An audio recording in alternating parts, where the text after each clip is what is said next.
Assalamualaikum semuanya. Selamat datang kembali di channel kami, channel yang akan memberikan berbagai cerita yang penuh dengan teladan. Tapi sebelum itu, silakan klik tombol subscribe terlebih dahulu dan jangan lupa untuk menuliskan sholawat di kolom komentar agar kita mendapatkan syafaat di akhir kelak.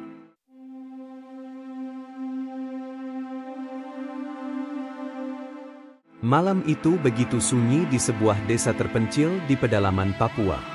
Hanya suara jangkrik yang terdengar di antara rimbunan hutan yang mengelilingi pemukiman sederhana. Sebuah masjid kecil berdiri di tengah desa, dindingnya terbuat dari kayu dan atapnya dari seng berkarat yang terkadang bergemerisik ketika angin berhembus. Ia datang jauh dari tanah Jawa, meninggalkan kenyamanan hidup di kota demi berdakwah di tempat yang belum banyak tersentuh syiar Islam. Sejak 3 tahun terakhir, ia mengajarkan dasar-dasar Islam kepada penduduk desa. Dakwahnya berjalan dengan damai, meskipun kadang mendapat perlawanan dari segelintir orang yang masih kuat berpegang pada tradisi lama. Namun, malam itu adalah malam yang berbeda. Di tengah kajian yang sedang berlangsung, langkah kaki berat terdengar dari kejauhan. Suara ranting dan dedaunan terganggu oleh kehadiran sekelompok pria bersenjata. Tanpa peringatan, pintu masjid didobrak. Cahaya senter menyorot ke segala arah. Mualim dan jamaah yang ketakutan bersembunyi di antara pepohonan rimbun. Namun, ustadz itu tetap duduk dengan tenang, meski matanya kini bertemu dengan laras senapan yang diarahkan padanya. Ia tahu bahwa kelompok bersenjata ini adalah bagian dari organisasi Papua Merdeka, OPM, yang selama ini menentang kehadiran pendatang dari luar. Tanpa banyak bicara, mereka menyeretnya keluar masjid. Beberapa jamaah yang masih tinggal hanya bisa menyaksikan dengan wajah pucat. Memandang langit malam yang dipenuhi bintang, ia tidak tahu apa yang akan terjadi selanjutnya. Tetapi hatinya tetap berserah kepada Allah. Di bawah pengawasan ketat para pria bersenjata, ia berjalan menembus hutan belantara. Jalanan yang mereka lalui tidak mudah, tanah berlumpur, akar-akar pohon yang mencuat dari tanah, dan suara binatang liar yang menggema dari kejauhan. Beberapa kali ia tersandung, tetapi setiap kali jatuh, seseorang akan menariknya kasar agar tetap berjalan. Ia bisa merasakan bahwa perjalanan ini bukanlah perjalanan singkat. Mereka terus berjalan melewati bukit-bukit terjal dan menyeberangi sungai yang airnya begitu dingin, menusuk kulit. Ustadz itu hanya bisa diam, tidak mengeluh, meskipun tubuhnya lelah dan pakaiannya basah kuyup oleh keringat serta lumpur. Hatinya terus berzikir, mengingat Allah di setiap langkahnya. Ia sadar bahwa hidup dan matinya bukan di tangan manusia, melainkan di tangan Sang Pencipta. Rasa takut yang seharusnya menyelimuti hatinya berubah menjadi ketenangan yang sulit dijelaskan. Setelah berjam-jam berjalan, mereka akhirnya tiba di sebuah kamp tersembunyi di tengah hutan. Beberapa pondok kayu berdiri di antara pepohonan besar, dan beberapa pria bersenjata lainnya terlihat berjaga di sekelilingnya. Dengan wajah penuh amarah, mereka mendorongnya ke dalam salah satu pondok kecil, sebuah ruangan gelap dan pengap tanpa jendela. Hanya ada selembar tikar tipis di lantai sebagai tempat duduknya. Ia menarik napas, mencoba menenangkan diri, menerima bahwa ini mungkin akan menjadi ruang penyekapannya entah sampai kapan. Pintu pondok terbuka dengan keras, dan seorang pria bersenjata melangkah masuk. Suara kasar itu mengeluarkan kalimat yang membuat jantungnya berhenti sejenak. "Besok pagi, kau akan dieksekusi." Tanpa penjelasan lebih lanjut, pria itu pergi, meninggalkannya sendirian dalam kegelapan.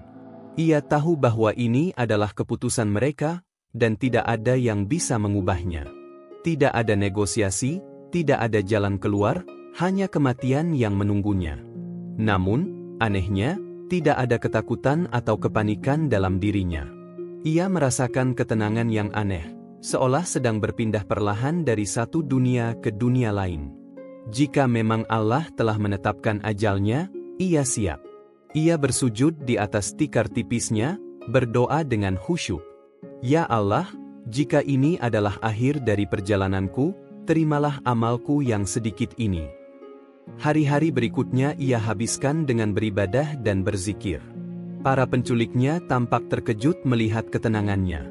Mereka mengira ia akan merengek ketakutan atau mencoba melarikan diri.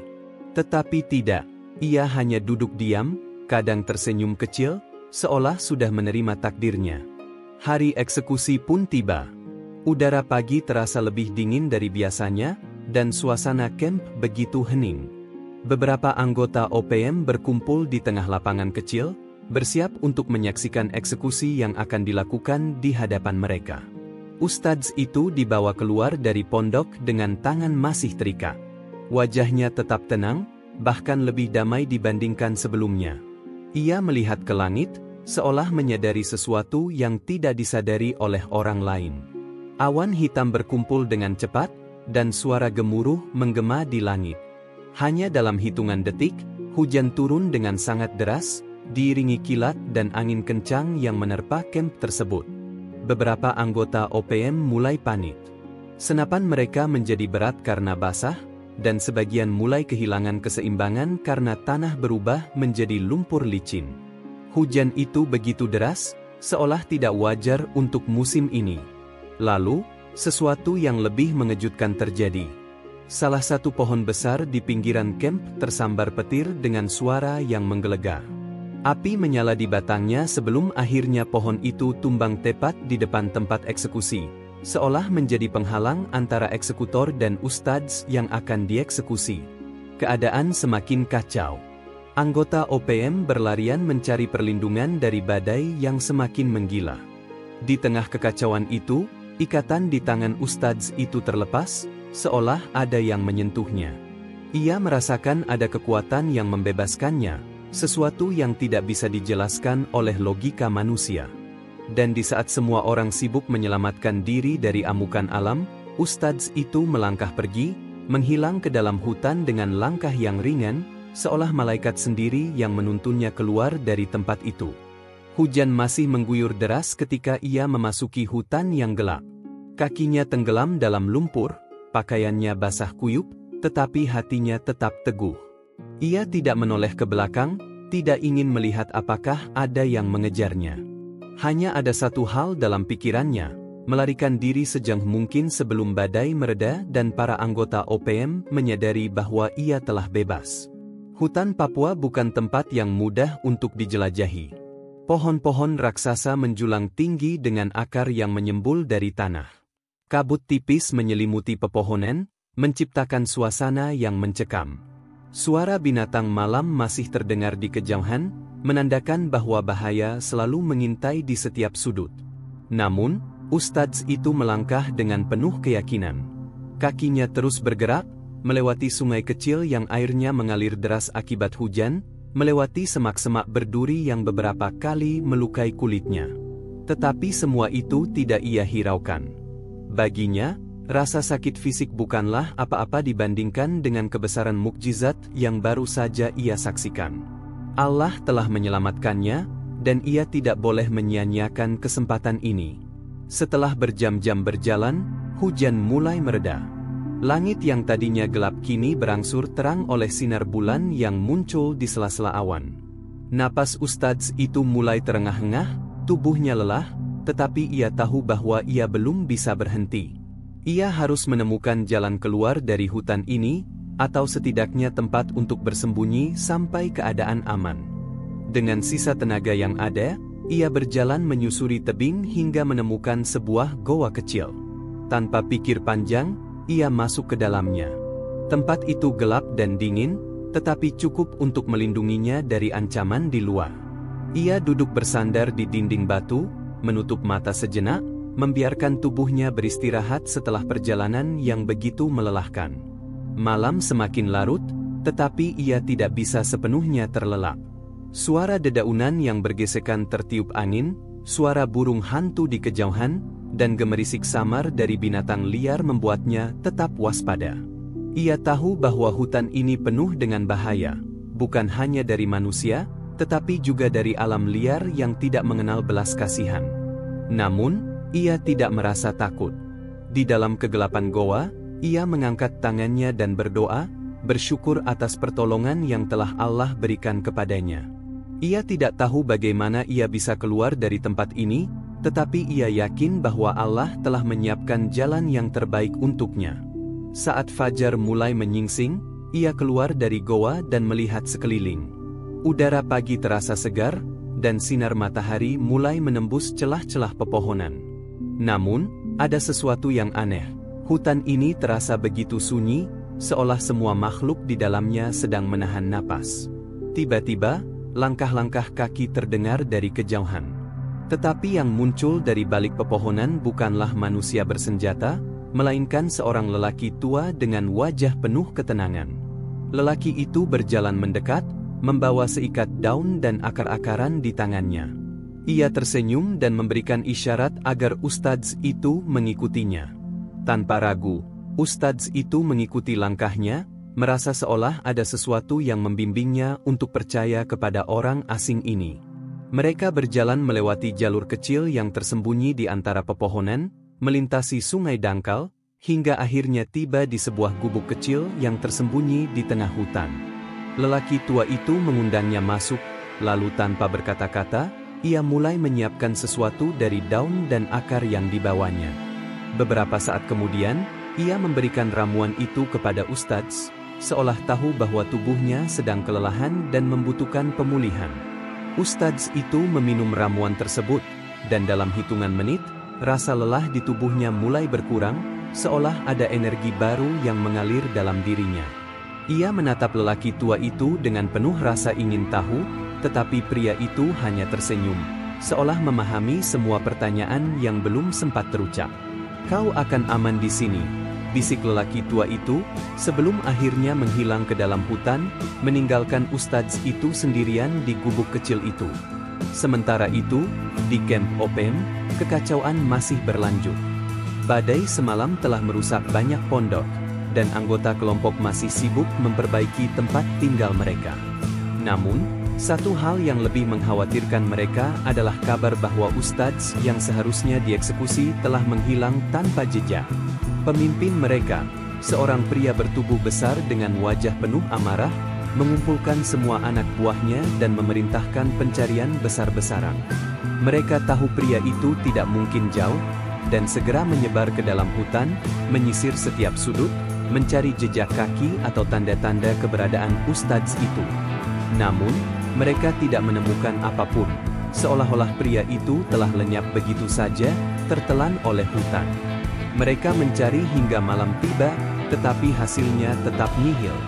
Beberapa anggota mulai ketakutan, berbisik-bisik bahwa ini bukan sekadar pelarian biasa, tetapi ada kekuatan gaib yang melindungi pria itu. Akhirnya, pemimpin mereka memutuskan untuk menghentikan pencarian. Mereka tidak bisa terus membuang tenaga untuk mencari seseorang yang seolah-olah dilindungi oleh kekuatan yang tidak bisa mereka lawan. Selama berhari-hari berikutnya, ustadz itu tetap berada di gubuk kecil itu. Ia tidak merasa lapar atau kehausan, seolah ada kekuatan yang menjaganya, memastikan bahwa ia tetap kuat untuk mencapai tujuannya. Setelah beberapa hari berjalan, akhirnya ia mulai melihat tanda-tanda peradaban, jalan setapak yang lebih jelas, suara ayam berkokok di kejauhan, dan aroma asap kayu yang terbawa angin. Ia tahu bahwa ia semakin dekat dengan pemukiman manusia. Benar saja, tidak lama kemudian, ia tiba di sebuah desa kecil yang dihuni oleh para pendatang dan warga asli yang telah lama hidup berdampingan. Penduduk desa terkejut melihat keadaannya yang lusuh dan penuh luka, tetapi mereka segera memberinya tempat untuk beristirahat. Saat duduk di beranda sebuah rumah kayu sederhana, ia menarik napas dalam-dalam. Perjalanan ini telah mengajarkannya banyak hal, tentang keteguhan, tentang keajaiban, dan tentang bagaimana Allah selalu bersama hambanya yang bersabar. Ia selamat bukan karena kepandaiannya, bukan karena kekuatannya, tetapi karena pertolongan dari Allah yang datang di saat yang paling tidak terduga. Setelah beberapa hari beristirahat di desa, tubuh ustadz itu mulai pulih. Luka-luka di tubuhnya mulai mengering, dan tenaganya kembali seperti semula. Penduduk desa sangat baik kepadanya, memberinya makanan, tempat tinggal, serta pakaian yang lebih layak. Namun, ia sadar bahwa ia belum bisa berdiam diri. Suatu pagi, seorang lelaki tua di desa itu memberinya petunjuk bahwa ada seorang pengemudi truk yang sering berangkat ke kota dan mungkin bisa membantunya. Tanpa ragu, ustadz itu menemui sang sopir dan menceritakan keadaannya. Sang sopir yang awalnya tampak ragu akhirnya setuju untuk membawanya. Perjalanan menuju kota tidaklah mudah. Jalanan berbatu dan berlumpur membuat perjalanan terasa lambat. Tetapi bagi ustadz itu, ini adalah sebuah berkah. Ia kini bergerak semakin dekat ke tempat di mana ia bisa menyampaikan kebenaran. Setelah beberapa jam perjalanan, akhirnya mereka tiba di kota. Ustadz itu turun dari truk dengan penuh rasa syukur. Kota itu terasa begitu berbeda dibandingkan hutan dan desa tempat ia sebelumnya berada. Tanpa membuang waktu, ia menuju ke kantor polisi terdekat. Dengan penuh kesabaran, ia menceritakan semua yang telah terjadi, tentang penculikannya, tentang rencana eksekusi yang gagal. Awalnya, polisi sulit mempercayainya. Namun, setelah mereka menyelidiki laporan-laporan terkait aktivitas OPM di wilayah itu, mereka akhirnya sadar bahwa apa yang diceritakan ustadz itu memang benar. Sebuah operasi segera direncanakan untuk menindak kelompok tersebut dan menghentikan kejahatan mereka. Setelah beberapa minggu berlalu, kehidupan ustadz itu perlahan kembali normal. Ia kembali ke pesantren tempatnya mengajar, disambut dengan keharuan oleh para santri dan rekan-rekannya yang mengira ia telah tiada. Ia tidak pernah melupakan kejadian yang ia alami di hutan. Peristiwa itu semakin menguatkan imannya bahwa Allah selalu bersama hambanya yang sabar dan bertawakal. Suatu ketika, saat ia sedang mengajar di kelas, seorang pria menemuinya. Pria itu ternyata adalah salah satu anggota OPM yang pernah menahannya dengan kasar. Dengan wajah penuh penyesalan, pria itu meminta maaf atas apa yang telah terjadi. Ia mengaku bahwa setelah kejadian itu, ia merasa tidak tenang. Ia tidak bisa melupakan bagaimana badai tiba-tiba menghancurkan kamp mereka, dan bagaimana ustadz itu bisa melarikan diri tanpa jejak. Semua itu membuatnya berpikir bahwa ada kekuatan yang lebih besar dari manusia. Ustadz itu mendengarkan dengan penuh kesabaran. Ia tidak menyimpan dendam sedikit pun. Sebaliknya, ia mengajak pria itu untuk mencari kebenaran sejati dalam Islam.